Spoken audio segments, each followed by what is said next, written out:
저의 36년 사역을 이제 마무리하는 단계에 있습니다. 그러면서 꼭 필요한 말씀이 무엇일까? 마지막으로 전하는 가장 중요한 말씀이 무엇일까? 라고 할 때 주저없이 그것은 복음입니다. 복음. 복음은 어느 누구에게도 포기할 수 없는 것이요. 우리 성도들에게 있어서 가장 중요한 것이 복음입니다.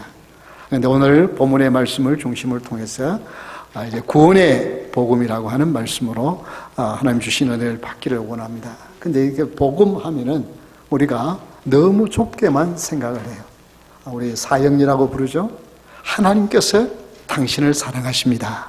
그게 첫 번째 원리입니다. 하나님이 당신을 사랑하십니다. 근데 두 번째 원리가 뭐예요? 근데 인간이 죄를 지어서 그 하나님의 사랑을 깨달아 알 수가 없습니다. 그래서 하나님 우리를 사랑하시는데 그 하나님의 사랑을 모르고 사는 것이 우리의 인간의 죄 때문입니다. 그리고 세 번째 뭡니까? 그런 죄인을 구원하기 위하여 하나님께서 독생자 예수님을 이 땅에 보내주셨습니다. 그 예수님을 어떻게 해요? 우리를 위하여 십자가에 못 박혀 죽으시고 부활하셨습니다. 그렇게 그리고 이 사실을 믿으면 하나님의 사랑을 깨닫고 구원을 받습니다. 그것이 네 번째죠. 자, 그래서 이 사실이 깨달아지십니까? 믿으십니까?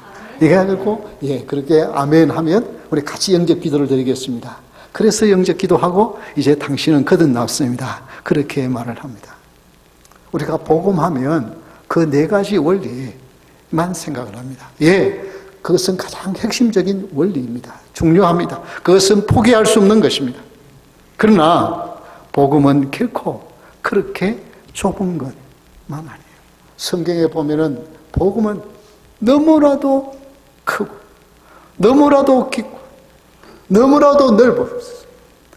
다 청량할 수 없고 헤아릴 수 없는 것이 하나님의 복음. 그래서 아무리 지혜로운 사람도, 아무리 똑똑한 사람도, 아무리 많이 신학을 공부한 사람이라도 복음을 다 한마디로 말할 수 없어요. 복음은 갈수록 더 깊이가 있고 더 무궁한 것입니다. 이런 엄청난 복음, 우리가 그냥 단순히 그냥 예수님을 나의 구주로 믿어서 구원 얻는 이 네 가지의 원리만 아니라 사실은 이 구원의 복음은 우리의 삶의 전체를 주장하는 중요한 것입니다. 그래서 사도 바울은 이 고린도전서 15장을 통하여서 먼저 1절에 보면 이렇게 말씀합니다. 형제들아, 내가 너희에게 전한 복음을 너희에게도 알게 하노니 이는 너희가 받은 것이요 또 그 가운데 쓴 것이라. 사도 바울이 고린도 교회에 간절히 전하고 싶었던 것은 다른 것이 아니라 복음이라는 거예요.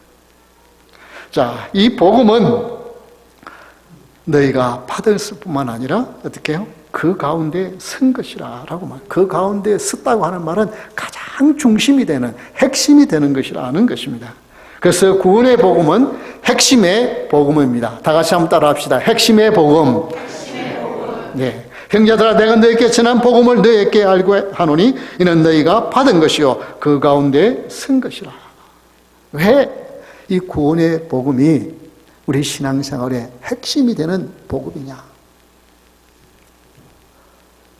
이제 목회를 하면서 연세가 들어가실수록, 나이가 드실수록 더욱더 무엇에 대하여 두려움이 있냐면 죄에 대한 두려움이죠. 그냥 젊었을 때는 뭔지 모르고 그냥 살았는데 이제 나이가 점점 듭니까? 내가 지은 죄들이 너무 많다는 생각이 들어요. 그걸 좀 더 깊이 이야기하면, 좀 더 노골적으로 이야기하면 죽을 날에 가까우니까 이제 하나님을 만나야 되는데 그것 때에 내 죄가 생각이 나는 거예요. 이 죄를 어떡하지? 정말 이 죄 때문에 내가 하나님 앞에 가서 천국에 들어갈 수 있을까? 이런 생각이 들어요. 이것이 그냥 교회에 그냥 뭐 한 번씩 나오든 안 나오다 이런 사람이 아니라 열심히 신앙생활하는 사람도 역시 이 질문. 그래서 임종이 다가온다고 이야기하고 와서 급히 가면 이제 목사는 늘 뭐 뜻이냐면 이분이 구원을 받았는가에 대한 구원에 대한 먼저 점검을 하는데 그 구원에 대한 점검을 하면은 그래요. 지금 이제 주님을 만날 준비가 되어 있습니까? 라고 물으면 죄가 많았어. 하나같이 하는 이야기가 내 죄가 많았어. 어떻게 내가 주님 만나지? 주님 만나서 나에게 나의 죄에 대해서 책망하시면 어떡하지? 여기에 대한 두려움이 있었어요. 여러분, 그러나 그것은 그렇게 생각하는 사람이 특별히 무슨 많은 죄를 지어서가 아니라 모든 사람이 그것이 느껴지는 것은 당연한 것이에요. 로마서 7장 23절 24절의 말씀을 보겠습니다. 우리 한번 같이 읽어볼까요? 내 지체 속에서 한 다른 법이 내 마음의 법과 싸워 내 지체 속에 있는 죄의 법으로 나를 사로잡는 것을 보는도다. 오라, 나는 공고한 사람이로다. 이 사망의 몸에서 누가 나를 건져내랴. 예, 이 사도 바울도 복음을 전하며 그토록 수고하는 위대한 사도도 오라, 나는 공고한 사람이다. 이 사망의 몸에서 누가 나를 건져낼 것인가? 내 죄 때문에 나는 지옥에 빠져들어가는구나. 그 실망과 좌절과 고통을 토로할 수밖에 없는 것이 인간이라는 거예요. 여러분은 어떻습니까? 이렇게 얼굴 화장을 하고 그래도 주일 온다고 이렇게 깨끗이 옷을 입고 이렇게 나와 있으니까 전혀 근심 걱정도 없고 나는 아무런 염려감도 없고 죄의 모습은, 죄의 두려움은 아무것도 없는 것처럼 보이기는 합니다만은 여러분 어때요? 여러분, 이런 한번 절망감을 사도 바울처럼 이런 고통을 한번 외쳐보신 경험이 있습니까? 만약에 아직도 그런 경험이 없다고 한다면 그냥 내가 그런 대로 괜찮은 사람이고 그냥 이렇게 살다가 그냥 나는 천국 갈 수 있지, 그냥 그렇게만 생각을 하고 했다고 한다면 아직까지 죄의 문제를 심각하게 경험해 보지 못한, 좀 더 바른 말로 말하면 아직까지 정말 예수님 앞에 내 자신을 비춰보지 못했다고 볼 수도 있어요.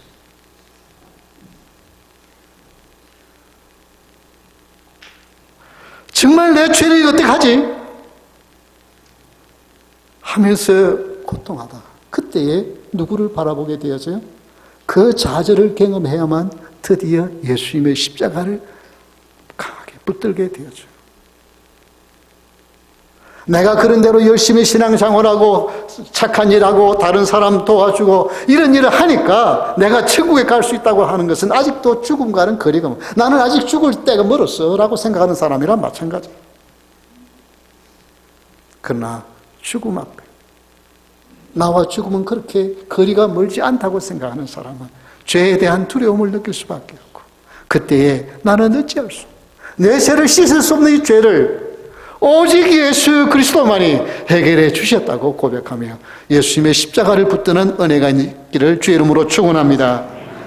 그래서 사도 바울도 로마서 8장 1절 2절에 이렇게 고백합니다. 다 같이 읽겠습니다.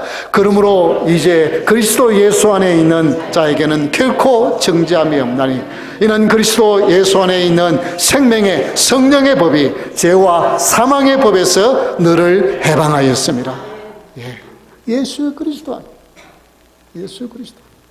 이 죄의 문제를 해결할 수 있는 것은 어떤 세상에 무엇도 없습니다. 예수 그리스도 외에는 아무것도 없는 줄 믿습니다. 이 예수님. 그래서 사도 바울이 자기가 지금까지 뭘 위해서, 주를 위해서 했다고 하는 모든 것, 그거 다 내려놓고 어떻게 해요? 예수님 다시 붙드니까 그 안에서 이렇게 당당할 수 있어요.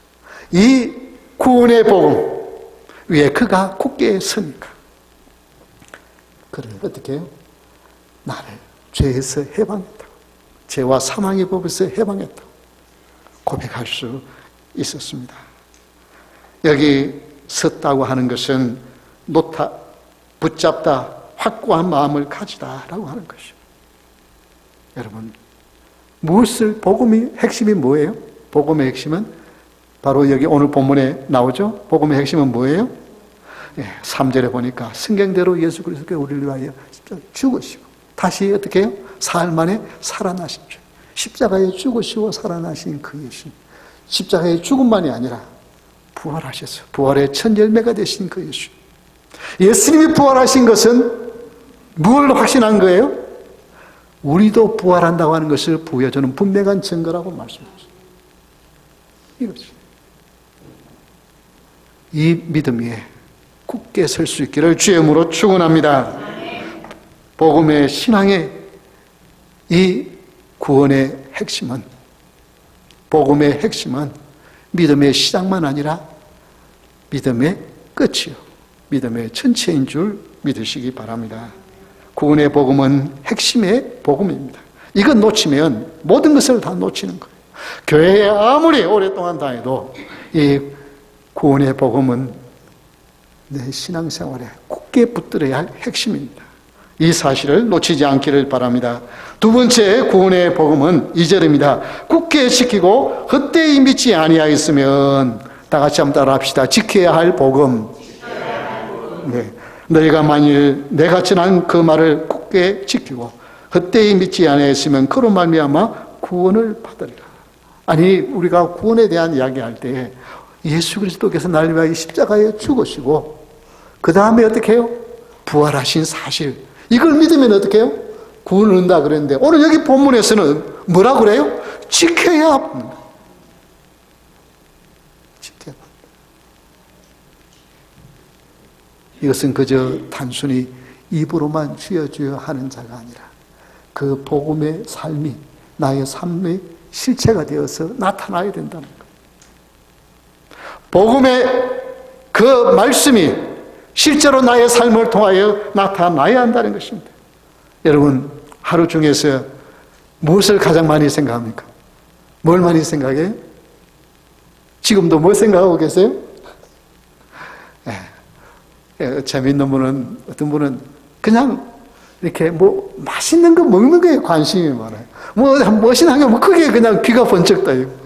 그래서 대구에서 어디가 맛집인지 그냥 화난 분들이 있어요. 그래서 이게 먹는 거와 모든 게 연결되는 분이 있어요. 또 어떤 분은 어때요? 돈. 뭐 그냥 어떻게 하면 돈을 벌까? 어떻게 하면 돈 가질까? 어떤 분은 뭐 좀 재미있는 거 없나? 뭐 즐길 거 없나? 이게 내 관심입니다. 여러분은 무엇에 관심이 있습니까? 그래서 여러분, 이 자리에 오신 것은 여러분이 무엇에 관심을 둔 거예요? 네, 예배에 관심을 두고 하나님께 관심을 둔 것. 이것이 큰 은혜인 줄 믿으시기 바랍니다. 그렇잖아요. 이 시간만큼은 적어도 예배가 귀중한 줄 알고 이 자리에 나오신 거 아니에요? 그렇죠?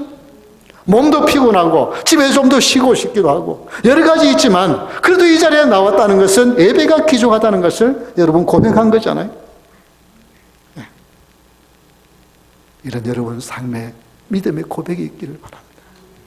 그냥 말로만 아니라 이 복음이 구체적으로 여러분의 삶에서 나타나 지켜져야 한다는 것입니다. 그래서 여러분, 예배를 포기하지 말라고 하는 것입니다. 그 예배를 귀중하게 여기라는 것입니다. 그것은 내가 신앙을 나타내는 방법 중에 하나입니다. 로마서 8장 5절 6절에 보면 이런 말씀이 있습니다. 육신을 따르는 자는 육신의 일을, 영을 따르는 자는 영의 일을 생각하나니 육신의 생각은 사망이요 영의 생각은 생명과 평안입니다. 여러분, 육신을 사는 사람은 늘 육신의 것만 이야기하고 말해요. 그러나 영을 따르는 자는 영의 일을 생각하기 때문에 말과 행동이 영적인 일에 관심을 가져요. 그래서 여러분, 내가 지금 뭘 제일 많이 말하는지, 내가 무엇에 대해서 제일 관심이 많은지 생각해 볼 수 있기를 바랍니다. 구원받은 백성은 바로 이 복음에 관심이 있어요. 그저 내 자신의 구원을 받는 것만 아니라 이 복음이 나의 삶을 통하여 어떻게 나타날 것인가, 여기에 대하여 관심을 가져야 합니다. 로마서 8장 29절의 말씀을 우리 다 같이 한번 읽겠습니다. 하나님이 미리 아신 자들을 또한 그 아들의 형상을 본받게 하기 위하여 미리 정하셨으니 이는 그로 많은 형제 중에서 맏아들이 되게 하려 하십니다. 네, 이 말씀 앞에 무슨 말씀이 있어요? 로마서 8장 29절 앞에 무슨 말씀이 있어요? 네, 28절 이 앞에 있는 이 말씀이 있어요. 이 말씀을 잊어버리면 안 돼요. 근데 이 말씀 뒤에 무슨 말씀이 있냐면 하나님이 미리 아신 자들을 또한 그 아들의 형상을 뭘 하기 위해서 본받게 하는. 왜? 생각하는 것이 말로 행동으로 나오기 마련입니다. 뭐요? 어쩌다가 말이 잘못 나와서 실수할 수 있죠. 그런데 대부분 내 속에 무슨 생각을 가지고 있느냐가 입으로 나오는 거예요. 입으로 나오는 거예요. 우리가 복음으로 나를 위하여 십자가에 죽으시고 내 모든 죄악을 씻으시고 이제는 죄 안에서 살지 않냐고 죄로부터 자유함을 얻어서 이제는 복음의 능력으로 나에게 참된 자유를 주었고 이제는 그리스도인으로서 죄와는 거리가 없는 그런 하나님의 자녀로서 당당하게 살아갈 수 있다고 하는 이 사실을 체험한 사람은 그래서 복음에 대하여 이야기가 나오고 거기에 대하여 복음의 핵심인 예수님을 생각하게 되니까 예수님의 모습이 나의 삶에서 말과 행동에서 나오게 될 줄 믿으시기 바랍니다. 그게 어떻게 내가 좀 예수님 말해야지가 아니라 예수님에 대한 생각이 내 속에 있으면 자연히 그게 나오는 거예요. 내 속에 무엇이 있느냐가 밖으로 나오는 거예요. 그래서 어떻게 해요? 하나님을 사랑하는 자, 곧 그 뜻대로 부르심을 이룬 자들께 모든 것이 합력하여 선을 이루는데 하나님께서 미리 아는 자들을 합력하여 다 선을 이루니까 아이고 재수 없어서 이런 일이 생겼다가 아니라 이 일도 하나님이 합하여 선을 이루시는 하나님이신 줄 믿습니다. 그리고 나가면서 살아가니까 그 속에서 무슨 모습을 봐요? 원망하고 불평하는 모습이 아니라 저 사람 보니까 예수 믿는 사람 같네? 저 사람 보니까 예수님의 모습이 나오네? 그렇게 하기 위해 하나님의 형상을 본받게 하기 위해서 정하신 것이라는 것입니다. 그래서 여러분을 보면 다른 분이 생각나지 않고 예수님이 생각나는 은혜가 있기를 주의 이름으로 축원합니다. 세 번째 구원의 복음은 내게도 보이셨느니라 라고 했습니다.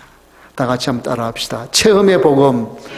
네, 체험의 복음.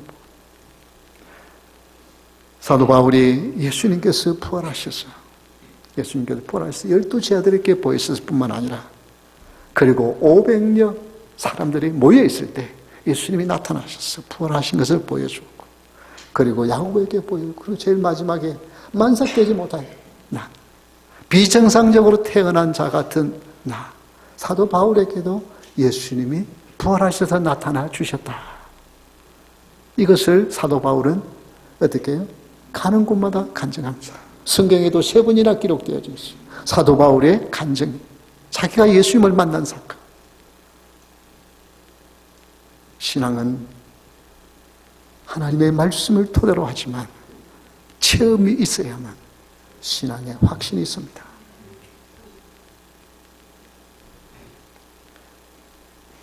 고린도전서 2장 9절에 10절 말씀을 우리 한번 다 같이 읽겠습니다. 기록된 바 하나님이 자기를 사랑하는 자들을 위하여 예비하신 모든 것은 눈으로 보지 못하고 귀로 듣지 못하고 사람의 마음으로 생각하지도 못하였다 함과 아니라 하나님께서 사랑하시는 자 하나님이 인류를 얼마나 사랑하시는지 그런데 그 사랑하신 것을 듣지도 못하고 보지도 못하고 깨닫지도 못하고 여러분은 그런데 어떻습니까? 하나님의 사랑을 깨달았습니까? 예수님이 우리를 위해 십자가에 죽으시고 부활하신 그 하나님의 사랑을 깨달으셨습니까? 네, 이것은 하나님이 여러분에게 찾아오신 증거예요. 여러분이 하나님의 은혜를 받은 증거인 줄 믿으시기 바랍니다. 왜냐하면 어느 누구도 귀로 듣고 보고 깨닫지 못하는 것이 원칙입니다. 그런데 어떻게 오직 하나님이 성령으로 이것을 우리에게 보이셨으니 성령은 모든 것, 곧 하나님의 깊은 것까지도 통달하시느니라. 그것을 보고 깨달았다고 한다면 내가 잘났어가 아니라 성령께서 내 가운데 임하셔서 성령께서 나에게 그것을 보고 듣고 깨닫게 하신 줄 믿고 감사할 수 있기를 바랍니다. 성령은 복음의 능력을 체험하게 하는 놀라운 근거가 되어집니다. 사도 바울은 로마서에서 로마에 있는 교회에 한 번도 가본 적이 없지만 그 교회에 편지를 쓰면서 내가 당신들에게 신령한 은사를 나누어 주기를 원한다. 제가 이 복음에 대하여 여러분에게 전하기를 원해서 작년 12월 달에도 복음의 핵심에 대한 말씀을 로마서 1장을 가지고 전했습니다. 사도 바울이 그토록 로마의 교회에 나누고 싶은 신령한 것이 있는데 그것이 뭐냐면 우리 로마서 12장, 로마서 1장 1절을 보겠습니다. 로마서 1장 1절의 말씀 다 같이 한번 읽겠습니다. 예수 그리스도의 종 바울은 사도로 부르심을 받아 하나님의 복음을 위하여 택정함을 입었으니. 네. 예수 그리스도의 종 바울은 사도로 부르심을 받아서 뭘 위하여 택함을 입었다고요? 네, 복음인데 누구의 복음이라고요? 하나님의 복음의 시작은 인간이 아니에요. 복음의 시작은 하나님께서 시작하셨고 하나님께서 찾아오셨고 하나님께서 여러분의 마음의 문을 열어서 예수님을 나의 구주로 믿게 하신 줄 믿으시기 바랍니다. 복음의 시작은 하나님이에요. 하나님. 그래서 하나님의 복음을 위하여 택함을 입었다. 사도 바울이 그렇게 말합니다. 예, 복음은 분명히 하나님부터 시작되어졌어요. 하나님께서 여러분을 이 자리에 부르지 않으셨으면 여러분이 이 자리에 오실 수 없었습니다. 그러니까 여러분이 이 자리에 온 것 자체가 여러분 감사할 수 있기를 바랍니다. 하나님 감사합니다. 하나님 나를 사랑해 주셨어요. 하나님의 자녀로 삼으시고 하나님 전에 불러주시니 감사합니다. 이렇게 고백할 수 있기를 바랍니다. 자, 그런데 이렇게 고백을 했는데 로마서 16장 25절의 말씀에 우리 한번 다 같이 읽어보겠습니다. 나의 복음과 예수 그리스도를 전파함은 영세전부터 감추었다가. 근데 여기서는 누구의 복음이라고 그랬어요? 네. 누구의 복음요? 나의 복음. 아니 지금 하나님의 복음이라고 로마서 1장 1절에 이야기했는데 로마서 16장 25절에 와가지고는 그 복음이 뭐 변질되었나요? 왜 하나님의 복음을 이해하다가 마지막에 가서는 나의 복음이라 그래요? 사도 바울이 무슨 새로운 걸 뭘 이야기하나요? 아니 똑같은 하나님의 그 복음의 말씀의 복음이에요. 그런데 로마서 16장 25절에 와서는 그 하나님의 복음이 나의 복음이라고 고백합니다. 이것은 엄청나게 중요한 것입니다. 여러분 성경에 기록되어 있는 그것 성경에 보니까요, 예수 믿으면 천국에 간대요. 성경에 보니까 예수님 믿으면 행복해진대요. 성경에 보니까 예수님 믿으면 기뻐하며 살 수 있대요. 그런데 너는? 글쎄요, 저는 아직 잘 모르겠는데요. 그러면 아무 소용이 없어. 그 말 믿고 나는 아직 잘 모르겠는데 성경은 그렇다고 그러고 우리 교회 갑시다. 믿읍시다. 그러면 예수님 믿을 것 같아요? 성경에 있는 복음의 하나님의 말씀 나의 복음이 돼야 돼. 성경에 기록되어 있는 하나님의 말씀을 내가 믿고 내 삶에 적용하니 나 같은 죄인이 이렇게 바뀌었어요. 늘 원망하고 불평하고 불안해하고 시기하고 질투하고 미워하던 사람이 이 복음의 능력으로 내가 사랑하는 사람이 되었어요. 내가 감사하며 사는 사람이 되었어요. 내가 용서하며 사는 사람이 되었어요. 이것이 나의 복음이요. 이것을 통해서 하나님의 영광을 받으시고 이것을 통해서 하나님의 역사와 능력이 나타날 줄 믿으시기 바랍니다. 우리 데모스만교회 이런 성도들로 가득 차 있습니다. 우리 데모스만교회 얼마까지 안 했어. 이 자리를 하나님이 채워줄 줄 믿습니다. 네, 왜냐하면 우리의 삶에서 누가 뭐라고 하는 말 그거예요. 별거 없어요. 내가 체험한 거. 내가 체험. 이 복음을 체험한 사람 삶이 달라지는 거. 내가 체험하고 나면 전하지 않을 수. 산호세에 계시는 한 집사님이 이야기를 하시더라고요. 이분은 어쩔 수 없이 부인 따라서 처음 결혼도 교회 다닌다고 약속을 하고 이제 그것 때문에 교회를 나오면서. 그러니까 교회 다니는데 이게 너무 교회 가는 게 지겨운 거예요. 그러니까 막 어떻게 이렇게 피해보고 저래 피해보고 하다가 어느 날 이분이 은혜를 받았어요. 그러고 나서는 일부 예배를 와서 일부 예배를 하고 그 다음 2부 예배 하려고 하는 그 사이에 전도를 나가는 거예요. 왜냐하면 꼭 나 같은 사람이 있을 거라고. 꼭 나 같은 사람. 나처럼 복음을 알지 못하고 가장 끌려다니고 정말 교회 가기 싫은 거 억지로 그냥 가정에 그야말로 화평을 위해서 안 가면은 또 그냥 잔소리하고 또 가니까 억지로 끌려가요. 그래서 교회는 들어가기 싫고 밖에서 교회 마당에서 있는 이런 사람이 틀림없이 있을 거라고. 그러면서 나 같은 사람 있을 거라고. 이게 삶의 변화예요. 그런 뭐 극적인 대단한 건 아니더라도요. 지금까지 내가 교회 가자고 아무리 권했는데도 안 됐다고 한다면 어떻게 하면 내가 좀 말을 잘해가지고 내가 어떻게 하면 저 사람의 마음을 좀 움직여가지고 교회에 끌고 올까? 그게 아니에요. 주님 가슴을 치면서 하나님 내 삶을 통하여 하나님을 보여주지 못했네. 예수님 보여주지 못했네. 내 삶을 통하여 복음의 능력이 체험되게 하여 주옵소서. 복음의 능력이 나타나게 하여 주옵소서. 그래서 말이 아니라 저 사람이 바뀐 거 보니까 저 사람이 말하고 행동하는 거 보니까 달라졌구나. 그러니 나도 한번 교회 가볼까? 체험이 있어요. 체험이 없이는요. 아무리 좋은 말을 할지라도 당신이나 교회 나가시오. 당신 하는 거 보니까 나 교회 갈 마음 전혀 없어요. 그렇게 되는 거예요. 여러분, 이제 마음속에 결단할 수 있기를 바랍니다. 주님, 이 복음의 능력이 나를 사로잡게 하여 주옵소서. 이 구원의 복음이 나를 구원하여서 내가 실망과 절망과 좌절과 우울과 분노와 온갖 쓰레기로 가득 차 있는 삶을 살았던 나를 하나님 일으켜서 이제는 정말 기뻐하며 감사하며 축복하며 사랑하며 살 수 있는 그런 복음의 핵심이 나를 통하여 나타나게 하여 주옵소서. 이것이 체험되게 하여 주옵소서. 체험하지 않으면 아무 소용이 없어요. 그 말에는 힘이 없어요. 이 마음을 여러분 소원하면서 우리 다 같이 일어나 성령 하나님이여 이런 마음을 나에게 채워주소서. 우리 찬양할 수 있기를 바랍니다.